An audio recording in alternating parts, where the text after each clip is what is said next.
Sir किस तरह की घटना मानते हैं इसको, क्या प्रेशर रहा है कि इनके ऊपर? मेरे पिताजी एक वर्ल्ड का सबसे बड़ा घंटा बना रहे थे। उनका ड्रीम प्रोजेक्ट था जिसमें उनको कई वर्ल्ड के रिकॉर्ड भी मिले, जिससे कई लोगों को जलन भी हुई कि इनका इतना नाम क्यों आ रहा है, क्यों ये बना रहे हैं, सरकारी रिकॉर्ड है क्या है, कुछ नहीं। इस चक्कर में एक यहाँ हमारे कोटा के एक सो कॉल्ड नेता हैं शांति धारीवाल, उन लोगों ने इतना प्रेशराइज़ किया मेरे पिताजी को। मेरे पिताजी शुगर के पेशेंट, बीपी के पेशेंट, हार्ट की सर्जरी हो रखी। सीधी बात है, उन्होंने घंटा बनाया, पर हर काम एक प्रोसेस से होता है। उन्होंने बोला था कि ये बहुत धीरे धीरे खुलेगा। पहले इन्होंने खोलने की जल्दबाजी की तो उस समय एक चीफ आर्किटेक्ट है अनूप भरतिया, उन्होंने बोला मैं खोलूँगा। उन्होंने बोला कि पिताजी ने मेरे उस समय एक वीडियो जाहिर कर दिया था कि ये बनाते ही 3 दिन बाद बोल रहे हैं कि मेरे को खोलना है, इस चक्कर में घंटा टूट जाएगा। फिर उनसे नहीं खुला। अब इन्होंने वापस कांटेक्ट करना चालू किया। मेरे पिताजी बीच में आए, घंटा 27 बॉक्स के अंदर बंद है, तो 2 बॉक्स खोल के चले गए। अब उन्होंने बोला ये चुनाव के बाद आराम से खुलेगा, पर धारीवाल जी, यहाँ के कलेक्टर साहब और पता नहीं कौन सा उनसे बड़े अधिकारी, मेरे पिताजी इतनी चीज़ें नहीं शेयर करते थे। मैं अकेला लड़का हूँ उनका, मेरी 2 बहनें हैं। उन्होंने एक ही चीज़ बोली, अब मेरे ऊपर बहुत ज़्यादा प्रेशर आ रहा है। उनका कहना है वोटिंग से पहले इसको खोलो, वरना ही बोल के रह जाते थे वो। क्या किसको, उनको कौन धमका रहा, मेरे को कुछ नहीं पता। आज उनको आते ही कि आप 7 बॉक्स तो खोल दोगे, 6 बॉक्स तो खोल दोगे। इस जल्दबाजी में मेरे पिताजी ऊपर से नीचे गिर के उनकी डेथ हो गई। अब इनकी तरफ से कुछ नहीं है कि ठीक है डेथ हो गई। अब इस चीज़ का कौन जिम्मेदार है?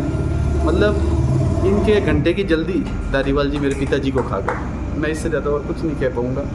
कोई भी अगर मदद, पैसे बच रहे हैं, कितने पैसे बच रहे हैं ये कोई बताने को तैयार नहीं। मेरे पिताजी बोल रहे थे, एक बार पहले न्यूज़ आई थी कि 2 करोड़, 1.5 करोड़, 2.5 करोड़ कितने बच रहे हैं, मेरे को कुछ भी नहीं पता ना। अब क्या पैसे का हिसाब है, क्या है, मेरे को कुछ नहीं पता। बस इतना कहूँगा, ये धारीवाल जी मेरे पिताजी को खा गए। वो बड़े नेता हैं, पर मेरे घर का तो चिराग, जो मेरे घर की रोटी पानी सब थे, उन सब वो खा गए उनको। मैं आपसे और कुछ नहीं कहूँगा अभी। मैं बस शिकायत देंगे इसकी? किसको शिकायत दूँ, कौन सुनने वाला है? यहाँ का जो कलेक्टर होता है, उनको इतनी मेरे पिताजी की डेथ हो गई तो एक बार भी वो नहीं आए, कोई भी नहीं। मैं अकेला दौड़ रहा हूँ, मेरे घर वाले, मम्मी वगैरह सब जोधपुर में हैं। हमारे सीएम साहब कहते हैं कि जोधपुर के गृह जिला है मेरा, गृह जिला, आपके गृह जिले में सीएम साहब से यहाँ खड़े होकर पूछना चाहता हूँ कि आपके गृह जिले के एक आदमी के यहाँ कोटा में शोषण हुआ और आज उनकी डेथ हो गई। अब इसका कौन जिम्मेदार है? कोई भी ना। मेरे को लगता है कि इसमें कोई प्रशासनिक आदमी जिम्मेदारी लेगा, ना ही यहाँ का कोई मंत्री जिम्मेदारी लेगा। सबको अपने वोट पे आ रहे हैं कि वोट से पहले घंटा खोल दो। ये घंटा मेरे गले की घंटी बन गया और मेरे पिताजी को लेट हुआ। कहीं जल्दीबाजी, बहुत जल्दबाजी थी। इनको ये था कि वोटिंग से पहले घंटा खोलना है कि मेरे को वोट पड़ेंगे। पता नहीं धारीवाल जी 80-85 की उम्र में वापस सदन में जाके क्या करना चाहते हैं कि मेरे पिताजी को डेथ उनके कारण हो गई कि घंटा खोलो, ले दे के एक ही चीज़, घंटा खोलो। मैं इससे ज़्यादा कुछ नहीं कह सकता। बाकी सब, हर आदमी एक एक चीज़ जानता है कि कितना प्रेशर उनके ऊपर था।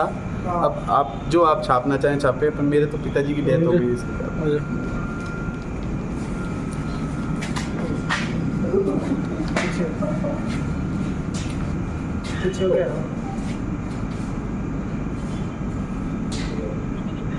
मैंने उनको बोला था पिताजी